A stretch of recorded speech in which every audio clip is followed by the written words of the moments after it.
Kine e te iwi ko Piriwepu te topatahi I te aroa kapa kahurangi mō tā rātou kakari ki tōna kapa ōmua ara ki ngā hauā whiowhio ka tū ki maunga whau hei te pō mere. Hei tā wepu kāri ia mo te rānaki kero mo te aha rānei ka takatū atu ana ia ki mua I ona hoa tākaro o mua.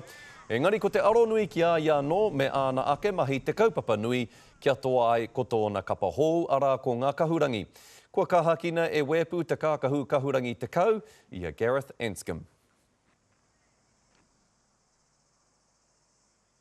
There's no point in dwelling on the past and what's happened. It's basically about moving forward, and I guess the emotions will be pretty fine going into the game. It's just making sure that I do my homework in the next 2 days to get myself ready.